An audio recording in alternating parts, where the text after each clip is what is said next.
Boa noite, caros alunos e ouvintes. No ar, mais um programa A República com Loriel Rocha. O tema do nosso programa de hoje é Tecnologia de Paz, parte 2. Nós estamos efetuando a leitura e algumas notas de observação à obra A Cabala da Inveja, do rabino Newton Bonder.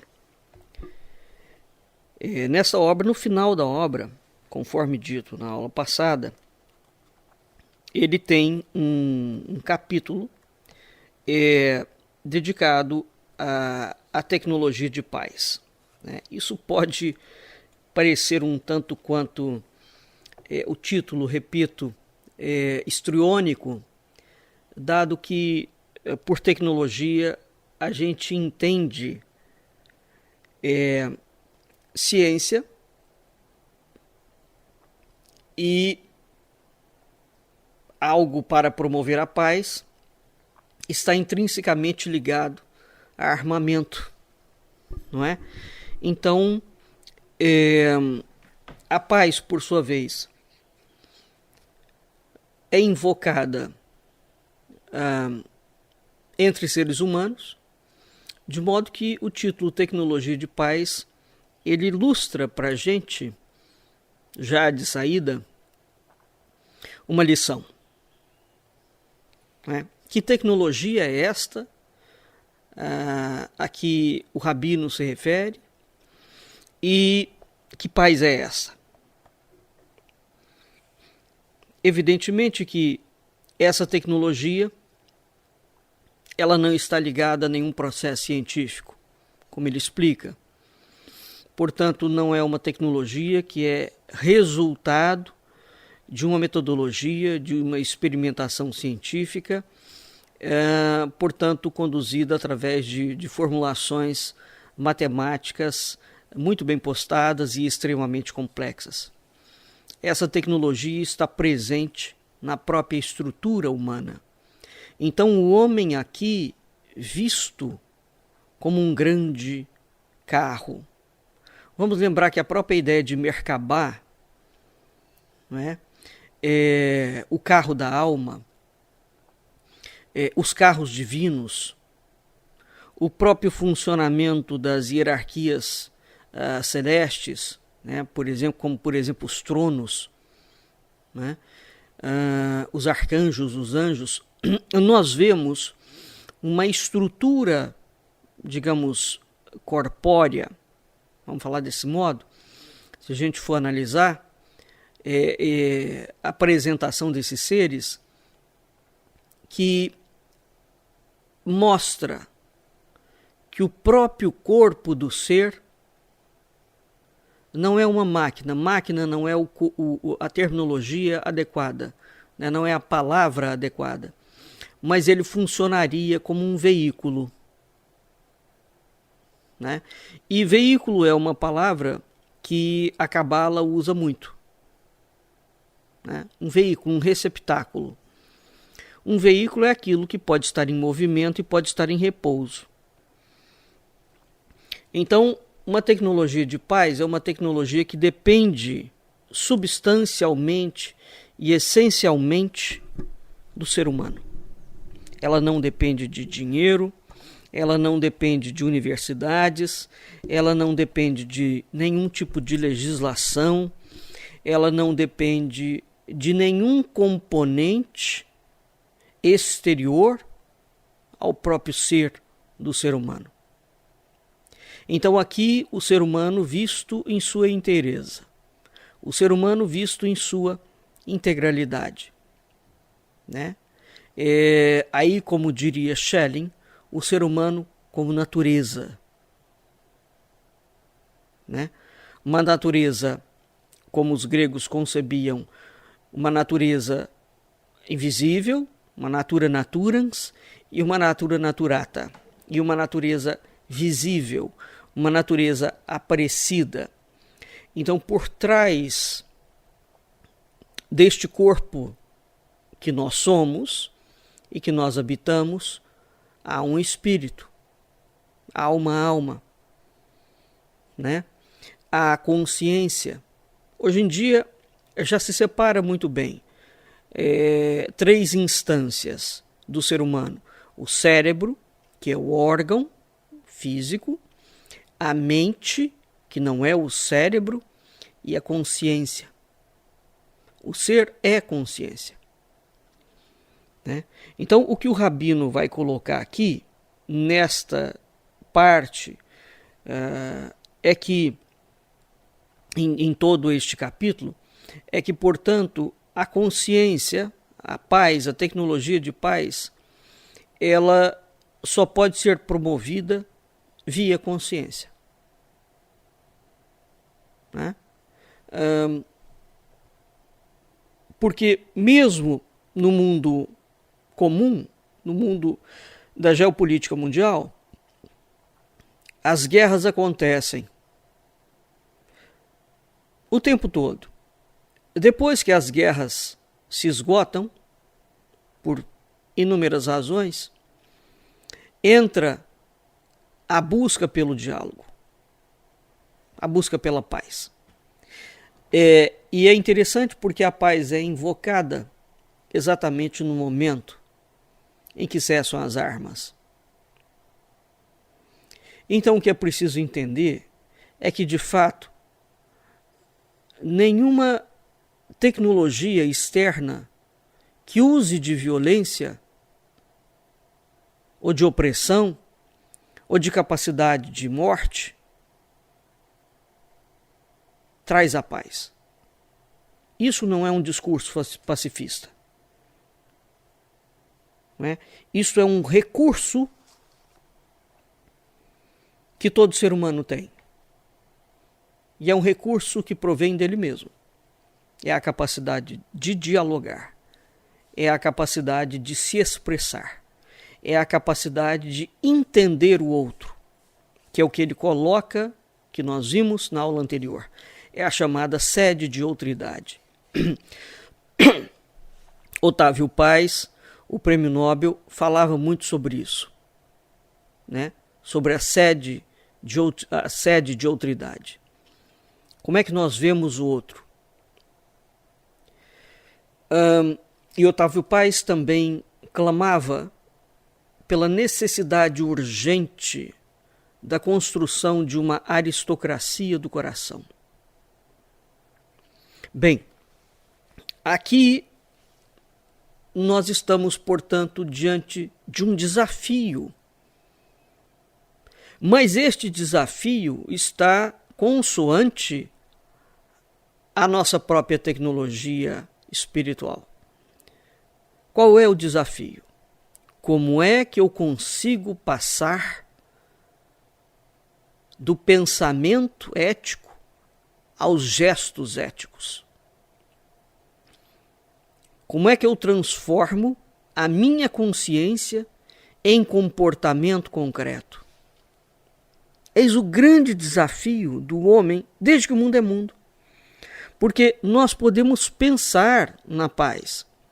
Nós podemos pensar nas coisas mais fantásticas do mundo. A gente consegue concretizar? Nós conseguimos sair do discurso para a prática?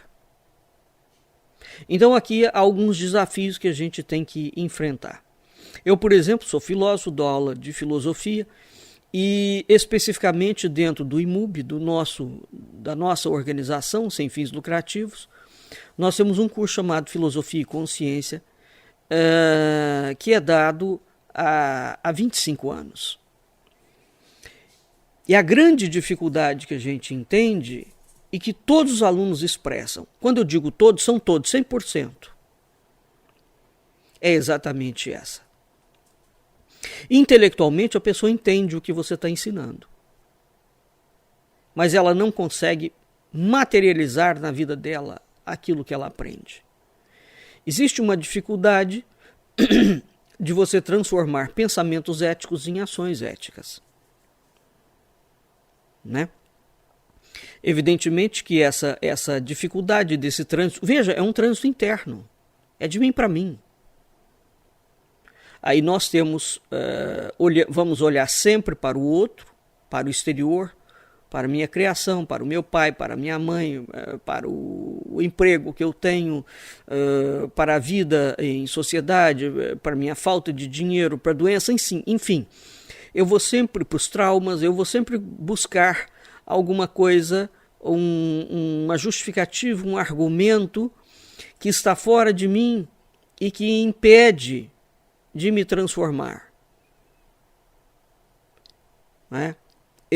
A existência de algum ponto de bloqueio, real ou não, tampouco é justificativa para que a gente não consiga fazer essa mutação. Ou seja, como é que eu transformo pensamento em atitudes? E mais, a grande tarefa que todas as tradições iniciáticas, todas as tradições religiosas, todas as tradições culturais e filosóficas exigem é que o homem faça uma coordenação entre o que ele pensa, o que ele sente e como ele se comporta. Platão dizia que isso era a trimembração da alma. A alma pensa, a alma sente e a alma age. Né? Quando nós conseguimos criar essa coordenação entre o pensamento, o sentimento e o comportamento, esse homem fica equilibrado, porque ele está ajustado com ele mesmo. Ele passa a identificar-se com ele mesmo, né? E não a identificar-se com aquilo que está fora. Bem, vocês vão ver que o Rabino vai falar disso também. Não é? E essa coordenação interna, que é fruto de uma educação bem colocada, e é fruto de um processo de autoconhecimento, processo voluntário, portanto. O que eu quero dizer é que voluntariamente nós temos que optar pela paz. E optar pela paz significa como coordenar pensamento, sentimento e comportamento. Eu vou ler aqui. A paz através do medo. Veja que o título, novamente, é acutilante, provocativo. Os discípulos de Rabi Yohan o abordaram. Rabi, abençoa-nos. Este respondeu: possa ser a vontade de Deus que seu temor dele seja tão grande quanto o seu temor dos homens. Eles então perguntaram: isto é tudo, Rabino? Respondeu o Rabi: quando alguém comete uma transgressão, secretamente diz para si mesmo: espero que ninguém esteja me vendo. Demonstra assim temor aos homens e não a Deus. Fecha aspas. Tememos o outro em sua capacidade de elevar nossos impulsos e atitudes à categoria de existentes. Através dos olhos do outro, nos sentimos verdadeiramente aferidos em relação a quem somos. Se nos flagram realizando algo, não há forma de negar a nós mesmos o fato de que somos capazes de tal atitude. Essa realidade demonstra a incrível limitação de nossa consciência em relação à nossa própria identidade. Nos conhecemos muito a partir do que os outros veem e legitimam com este olhar. Secretamente, conseguimos agir de uma maneira que, se percebida, nos tiraria o sonho de tanta culpa e temor. Este fenômeno demonstra o quão primitivo é o nosso comportamento quando o contrastamos com alguns de nossos sonhos à guisa de uma sofisticada tecnologia de paz. Então veja o que o Rabino está colocando aqui. Primeira resposta do Rabino é que os homens temem mais aos outros homens do que a Deus. Isso é uma questão de consciência. Onde está posicionada a sua consciência? E a questão da consciência, ela faz com que, aqui falando filosoficamente, que o homem, uma vez que ele não conheça a si mesmo, não é? No processo do autoconhecimento, como existia no oráculo de Delfos, conhece-te a ti mesmo. Isso é um imperativo divino. Conhecer-se a si mesmo é um imperativo divino.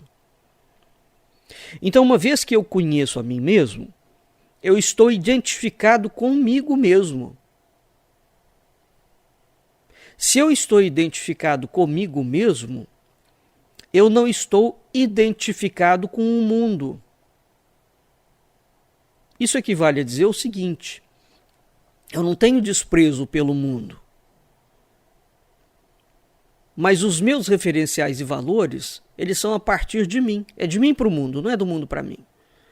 De modo que eu não me sinto tentado a comprar um telefone ou uma roupa ou um carro, porque o mercado de consumo está me mandando comprar. O consumismo, por exemplo, é uma forma mercadológica de criar desidentificação contínua dentro do ser humano.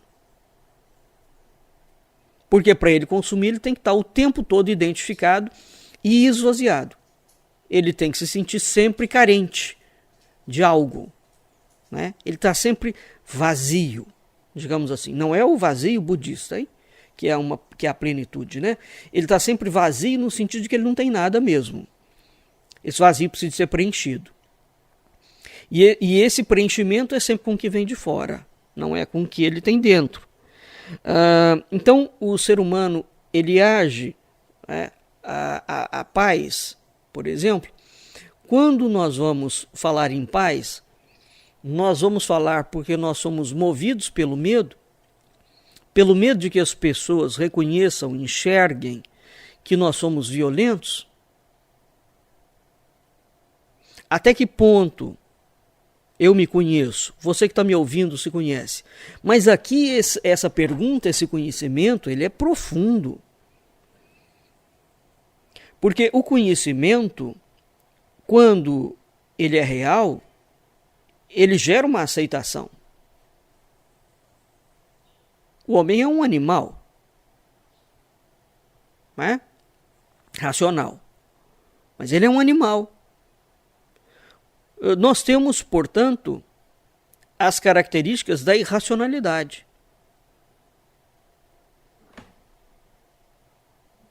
Mas mesmo a irracionalidade deste animal humano é diferente da irracionalidade dos outros animais. Os outros animais não movem-se por fúria, por exemplo. Eles não movem-se com aspecto de destruição. Eles não movem-se pela vingança. Eles não destroem o ambiente. Eles não violentam pessoas. E nem a eles mesmos e nem aos outros. Então a animalidade humana ou a irracionalidade humana é diferente da irracionalidade animal. Então, quando o homem reconhece a si mesmo, ele tem que reconhecer, inclusive, esse lado sombrio, esse lado obscuro, esse lado que, socialmente falando, a sociedade exige que ele seja ocultado. Nós somos pessoas violentas. Há um lado nosso que é violento. Basta uma fagulha para ativar esse lado. Uma vez que ele é ativado, por exemplo, via de regra, as pessoas tendem a não assumir aquela violência. Elas negam. Não, eu fiz tal coisa porque eu fui motivado por tal coisa. Pode até ser. Agora, entre outros fatos, você precisa assumir a responsabilidade dos seus atos. Então não adianta falar que fez tal coisa motivado por tal coisa e depois pedir desculpa pela coisa que fez. Não, as pessoas fazem as coisas porque elas querem fazer. Então é preciso assumir o que nós fazemos e assumir as consequências do que nós fazemos e depois não fazer mais. Se aquilo de fato foi uma tomada de consciência, você não repete o processo. Tá?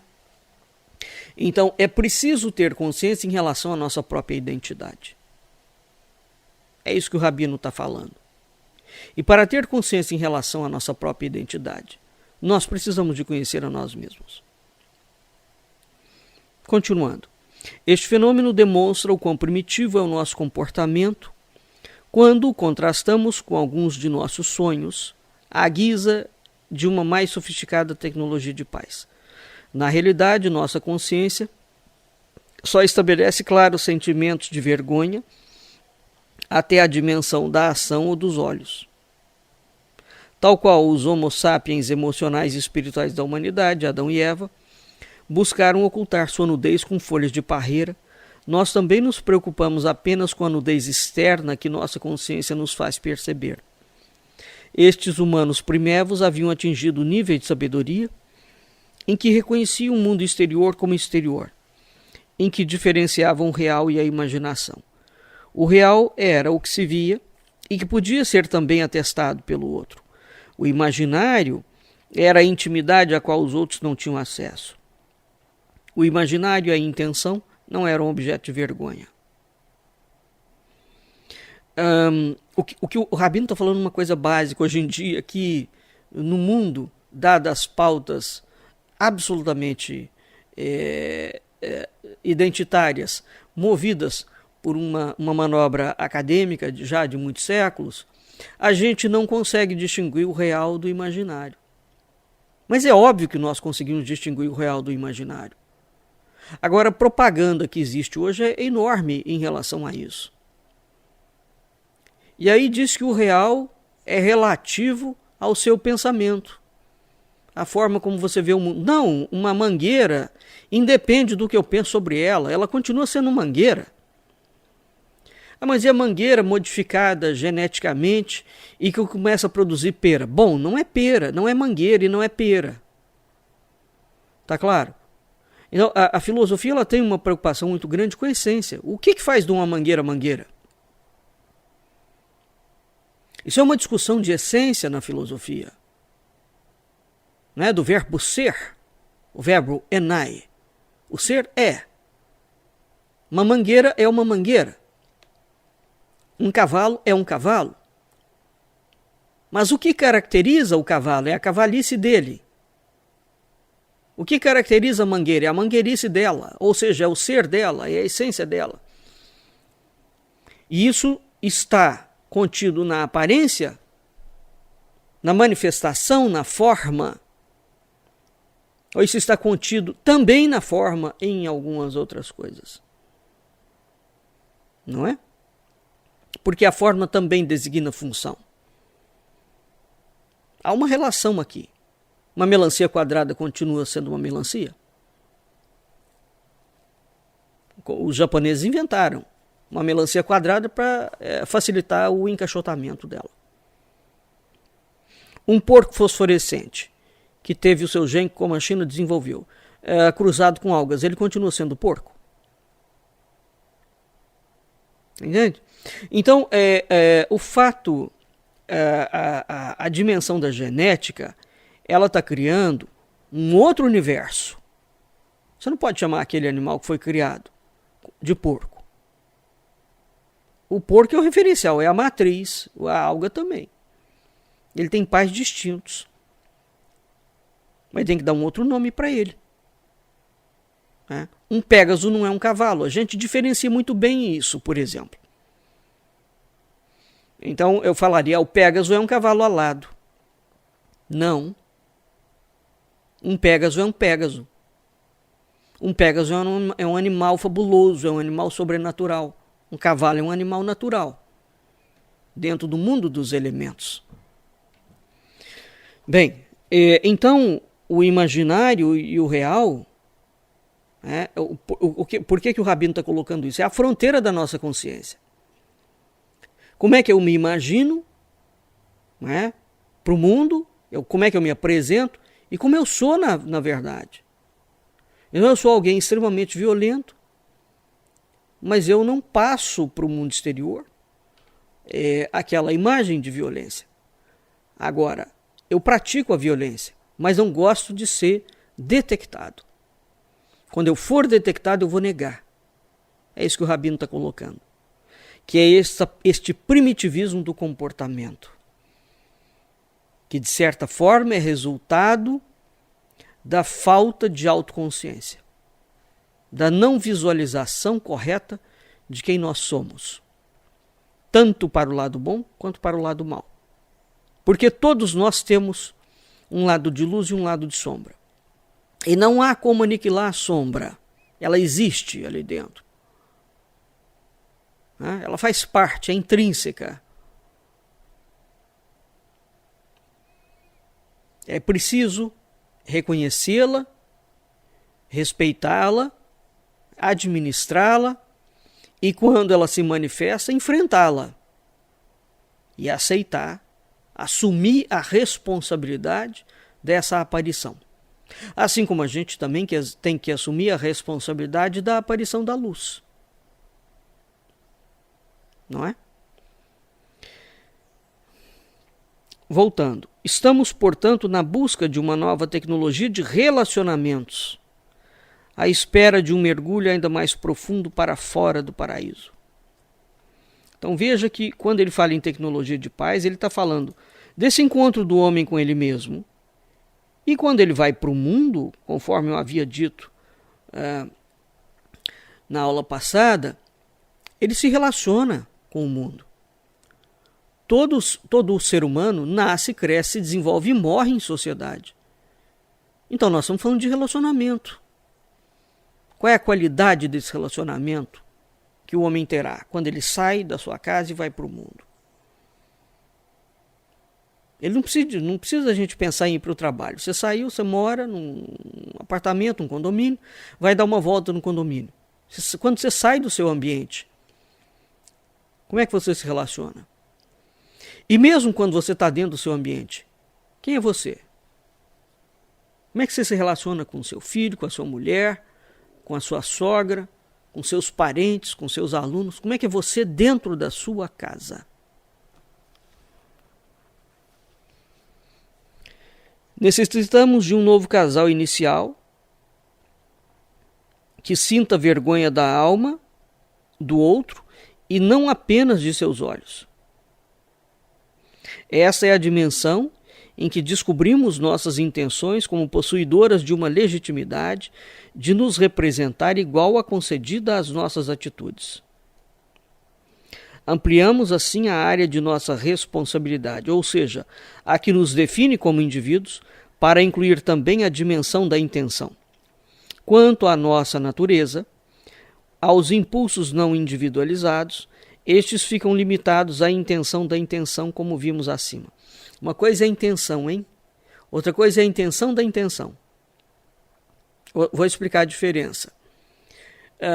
Vamos dizer que existe uma campanha muito grande para doar agasalho. Eu vou lá e dou o agasalho. Então eu vejo a campanha e aparentemente a intenção é doar agasalho. Mas eu vou lá e dou agasalhos muito caros. Ou vários agasalhos, ou mesmo que seja um só. Mas eu não estou movido pela compaixão ao outro. Eu estou movido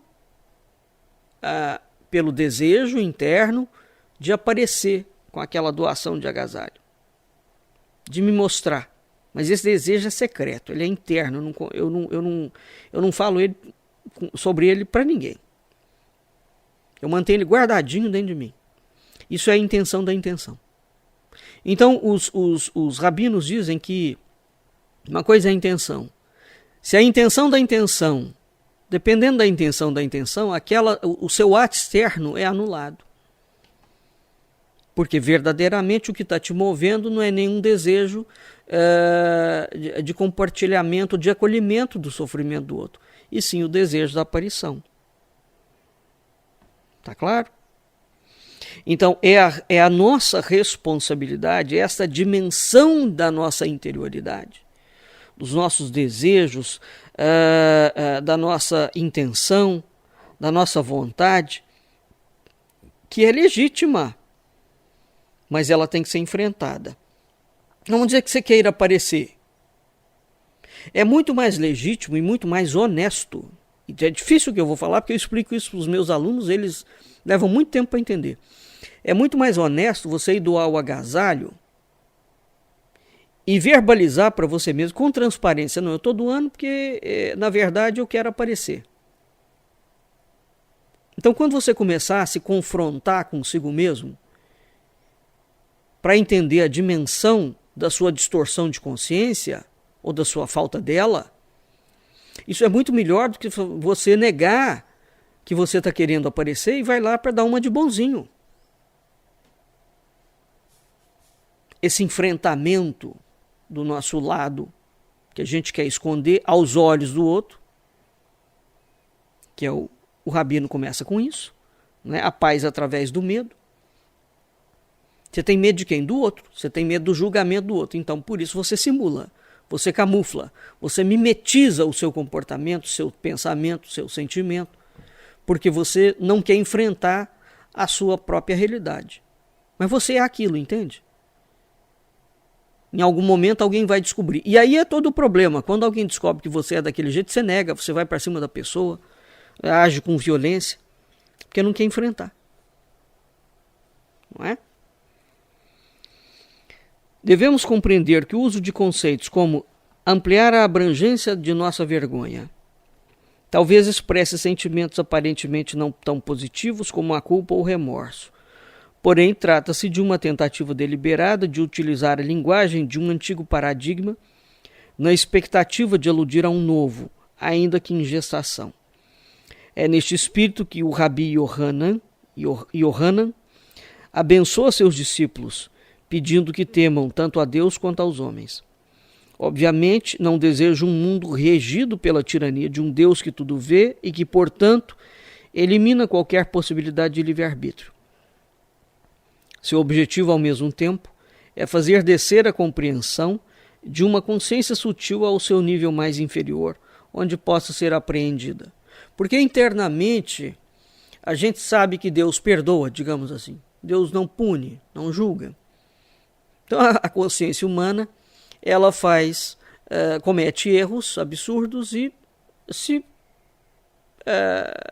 faz um ato de contrição diante de Deus. Mas quando essa mente humana, esse comportamento, faz um ato errado na sociedade, e este ato é visto e é denunciado e é verbalizado pelo outro para quem o fez, esse indivíduo nega. É isso que o Rabino está falando. Então ele não tem medo de Deus, porque Deus perdoa. Ele tem medo do outro. E medo do quê, né? Na verdade, você cometeu o ato mesmo, tem que assumir. Se os seres humanos pudessem visualizar Deus vestido em um terno todo branco, como o padrinho da maior das organizações, com ramificações em todos os cantos do universo e com total aversão à deslealdade. Se pudessem temê-lo como temem o que é mundano, então teriam chegado a elevar dimensões ainda mais sutis à categoria de realidade. Isso porque Deus não é um mafioso de carne e osso, cujo soco dói ou cujo tiro perfura. Poder lidar com mundos mais sutis com a mesma consciência que lidamos com o mundo da matéria é dar prosseguimento ao ato original de provar da árvore da sabedoria. E este é o processo. Não há volta ao paraíso que não seja através do percurso de todo um caminho de novas consciências, ou vergonhas, como diz o antigo paradigma. Porém, não voltaremos pelo portão por onde fomos expulsos, mas por um outro, do qual não tínhamos sequer conhecimento. Então veja que coisa impressionante, não é? Quer dizer, é a qualidade dos seus estados mentais. A qualidade dos estados mentais é aquilo que vai permitir essas coisas muito simples. Identificar-me com quem eu sou, conhecer a mim mesmo, não é? Conseguir coordenar pensamento, sentimento e comportamento. Como é que eu consigo passar do discurso à prática? Não é? Então, veja, essa passagem do discurso à prática, ela só é bem feita se de fato você é aquilo. Não adianta o sujeito falar em paz se ele é bélico internamente. Não adianta ele falar em ter discursos de ética se ele é antiético. Vai chegar um momento que o discurso ele é rupturado, ele é rompido. Ele não se sustenta. Então, esta sustentação, como eu saio do discurso ético, das palavras éticas para as ações éticas?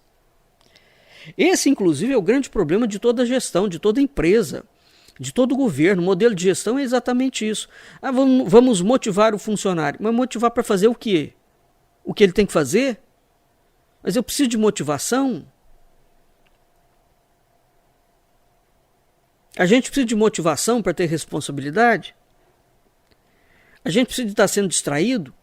Então veja a quantidade de cursos, de terapias, né, que vão criando por fora para auxiliar o homem naquilo que é básico.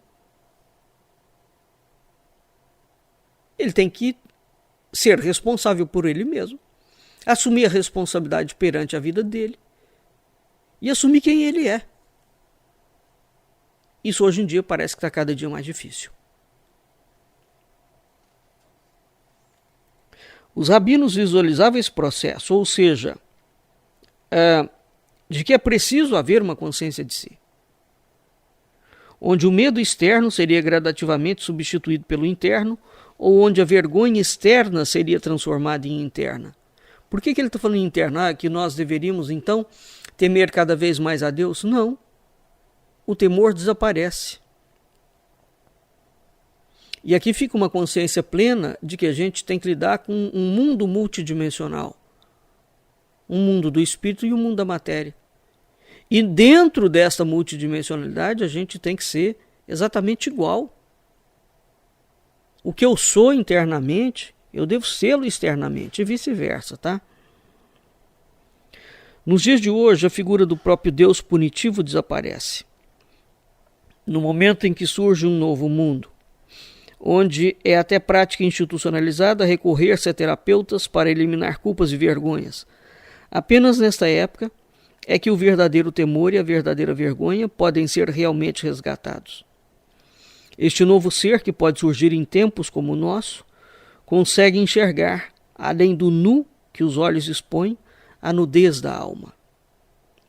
E se por um lado o antigo paradigma fala da consciência como manifestando-se na vergonha, por outro fala de amor e atração. A nudez que os olhos veem traz paixão às formas e ao corpo. A nudez que a alma vê instaura novas formas de atração e de amor à grandiosidade de espírito. Reivindicar um mundo onde a paz seja alcançada sem temor é acreditar que existe volta ao paraíso, para onde é possível retroceder pelo próprio caminho da expulsão. É ingênuo pensar isto. O verdadeiro caminho é o do temor, da consciência e da vergonha. Porém, nos referimos ao que de mais avançado em termos de temor, consciência e vergonha uma geração pode vislumbrar. O temor ao absoluto, ao cada vez mais absoluto, é a única forma de evitar a idolatria, que é querer uma paz que não é paz. Então veja, quando ele fala novamente em temor, ele não está falando em temor a Deus, hein? No sentido de ter medo de Deus, aquele sentimento mesquinho, que o medo como querendo evitar uma punição, não é? Não é isso absolutamente que o Rabino está colocando. O temor de não estar de acordo comigo mesmo. É isso que eu tenho que temer. Então, eu preciso de enxergar esta dimensão divina dentro de mim e temer de fato a desidentificação de mim para mim. Né? Porque é ela que desregulamenta, que desconstrói a unidade de manifestação que deve existir entre o pensamento, o sentimento e o comportamento. Isso é a coisa mais difícil de fazer. Por experiência própria, há mais de 30 anos eu dou aula. Não faço ideia da quantidade de pessoas que já passaram por nós, né? Palestras, encontros, seminários, eventos, aulas, não tenho a menor ideia. E todas elas manifestam a mesma dificuldade, em 100% dos casos. É exatamente reconhecer o caminho do autoconhecimento, não como uma fancaria, uma ação de fancaria. Está na moda se autoconhecer. Não, o autoconhecimento não é uma moda. Ele é um mandamento. Tá? Divino. Sem autoconhecimento, eu não me torno uma pessoa humana. O Fernando Pessoa tinha uma frase muito curiosa sobre ele mesmo. Ele chamava Fernando Pessoa. Então ele dizia que, apesar dele chamar-se pessoa, ele não era pessoa, ele era gente. O que ele está querendo dizer? Ele é um ser humano. Pessoa é aquilo que não é nada. Aliás, até quando a gente quer, de uma forma jocosa, se referir a alguém, a gente fala aquela pessoa. Não é? Então, é preciso nós estarmos identificados conosco mesmo, com a nossa interioridade, com o nosso sujeito, com o nosso ser, porque o sujeito é um desdobramento misterioso do ser, não o sujeito assujeitado. Sujeito assujeitado é um processo de coletividade, de identificação, de ego mal posicionado. Então as pessoas têm dificuldade, os seres humanos têm dificuldade, né, em serem seres. Eles geralmente se comportam como pessoas. Então o autoconhecimento, né, é o identificar-se consigo próprio, né? E essa coordenação entre o interior e o exterior é o que existe mais difícil na vida humana. É o que existe mais difícil para tratar em sociedade. Então, os conflitos sociais, em grande medida, eles existem, eles são resultantes, porque eles expressam uma qualidade mental, os estados mentais. E por estados mentais, nós estamos chamando exatamente isso que Platão falava da trimembração da alma. Como é que você coordena o pensamento, sentimento e o comportamento? Com você mesmo e no mundo, quando você sai para o mundo, né? Isso é nisso. Basicamente é isso, tá certo? Então, a paz é um estado de equanimidade interior. Ela não é movida por dinheiro ou por necessidade, né? Ela também não é um produto que você investe nele. Eu vou investir para obter a paz, interiormente falando. Isso não existe. O autoconhecimento não é um objeto, né? Ele não é um fim em si mesmo, nem tampouco é um meio de você obter alguma coisa. Não é uma barganha, não é um comércio. É impossível exercer comércio com a alma. A gente pode comprar produto. Tudo aquilo que está fora. Aquilo que está dentro nós não podemos comprar. E tampouco podemos nos enganar, porque também tem um mecanismo anímico que é identificador da intenção da intenção. E ele rejeita aquela farsa que o cérebro, a mente, está criando sobre ele mesmo, né? A paz conseguida por temores menores é ilusória e passageira. É reduzida a um objetivo quando é um processo. Um incessante processo de buscar novos temores que sejam cada vez mais abrangentes. Temores a algo e por algo. Temor que se iguala a temer ao máximo e não menos do que aquilo que percebemos como máximo. Temor que é sentido pelo máximo, não menos do que o máximo, do maior que podemos ver como extensão de nós mesmos. Temor por familiares, por próximos, por outros e principalmente por nossos inimigos. Quanto maior for o que tememos e maior aquilo por que tememos, um dia iremos descobrir que tememos o mesmo objeto pelo qual tememos. Neste dia teremos retornado ao paraíso por um novo portão. Concluindo, o temor aqui é o temor de não ser eu mesmo. Né?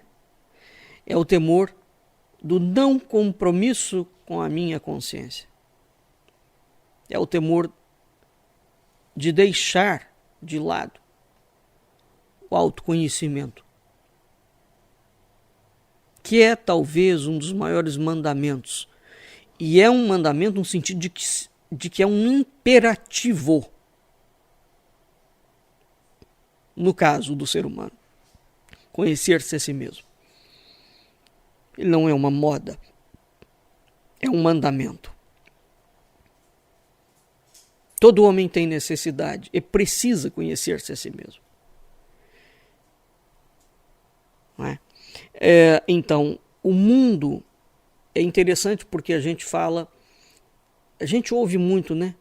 Sobretudo quando diz respeito à ideia de sustentabilidade. Como é que nós vamos deixar um mundo melhor para as crianças? Eu não quero deixar um mundo melhor para as crianças. Eu quero viver num mundo melhor hoje, agora. Não é? Então, a construção da realidade, ela começa hoje. Ela não começa daqui a 30 anos. Daqui a 30 anos eu estou colhendo o resultado do que eu plantei hoje. Né? Então, eu tenho que trabalhar de tal forma que a paz que eu desejo para o meu outro, para o meu semelhante, esteja também no meu dia a dia.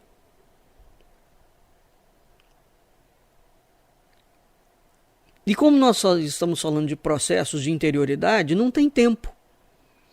Então como é que a gente vai deixar um mundo melhor com pessoas desequilibradas? Como é que nós vamos deixar um mundo mais harmônico com pessoas bélicas? Como é que nós vamos falar em sustentabilidade ambiental se este animal social, que é o homem, não estiver identificado com ele mesmo, pacificado com ele mesmo? Porque não se trata somente de você estabelecer um novo padrão de consumo. Existe padrão de consumo? Veja, a frase em si mesma ela já é ridícula. Novo padrão de consumo. Mas como assim? O consumo não é um padrão. Eu consumo segundo a minha necessidade. E a minha necessidade não é padronizada. Não é? Porque se há um padrão, quem vai definir o padrão? Já não sou eu mesmo, né? A empresa, o governo, quem é? Bem, então não adianta falar em sustentabilidade ambiental, planetária, se o homem não for autossustentável. E a autossustentabilidade claramente passa por um processo de reconhecimento interior, de identificação dele com ele mesmo. Quem ele é? De onde ele vem? Para onde ele vai? Essas são as perguntas que a Esfinge faz a Édipo. É a decifração desse enigma. Você é você mesmo? Ou você é aquilo que os outros querem que você seja? Ou você é aquilo que a empresa quer que você seja? Ou você é aquilo que o seu cargo exige que você seja? Quem é você? Então a paz é um estado de equanimidade interior. É possível construir uma sociedade pacífica? Sim. Não no sentido de uma imposição que venha para fora, mas sim no sentido pleno de que a paz é a expressão da minha interioridade. Então, falar na construção de uma cultura de paz mundial implica demanda numa sociedade autorreferenciada. Aqui a gente está falando num coletivo, né? Implica e demanda em seres humanos comprometidos com os processos da sua autoconsciência. É simples, desta forma. É simples assim.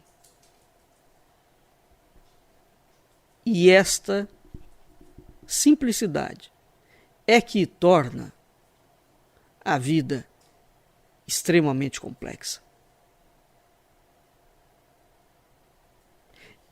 E essa complexidade é de uma beleza profunda, porque nós somos, de certa forma, levados a mergulhar